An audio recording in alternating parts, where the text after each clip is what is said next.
previous knowledge to fill in the gaps that they weren't sure about. One of the key incidents that he noticed was that the Western participants didn't really understand some of the concepts being used in Native American tale.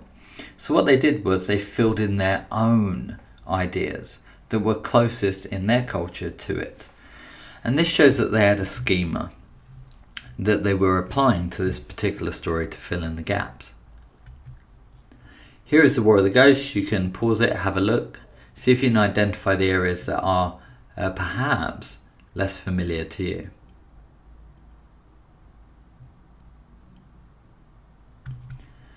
Cognitive modeling. So this is the paper and pen version. Cognitive models are a simplified, maybe reductionist model that tries to explain how a particular mental process works, and then based on that we can make predictions. So this is the multi-storm model. We're going to look at some predictions that it makes in class next time, and we're going to test them. So the multi-storm model makes the prediction that there are 3 separate stores, they each have different features and so forth. So cognitive psychologists can now devise experiments to test each of those claims. There are examples of theory of planned behavior, which explains addiction, and we have phobia and threat analysis. Computer modeling. A more sophisticated way to build a cognitive model is to actually design a computer system to simulate that process. These are very popular today, and most cognitive psychologists develop computer models rather than paper and pen models. I studied cognitive science as my degree, and a huge part of it was cognitive modeling. There are 2 approaches in cognitive modeling, a top-down and bottom-up. Top-down suggests that we use our existing knowledge to interpret incoming sensory information.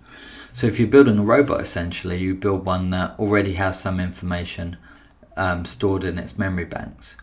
A bottom-up approach focuses on how the information is being processed from the senses, irrespective of prior knowledge. Building a robot. These are the 2 pathways that are being used at the moment to develop AI, that's artificial intelligence. Top down is Asimo, which is a fully operational and functioning robot using a top-down approach that has manually had into him programmed a series of different behaviors. The bottom-up approach, which in my opinion is slightly more promising, though takes longer, is to develop computer programs that simulate how simple organisms do it and then evolve those computer systems. This is C. elegans. It's a nematode worm. It has a few hundred neurons, and this has now been simulated in a computer system. They then put this program into a robot that behaves a bit like a C. elegans, and it moves around like a worm. It's quite impressive. Cognitive neuroscience and new hope.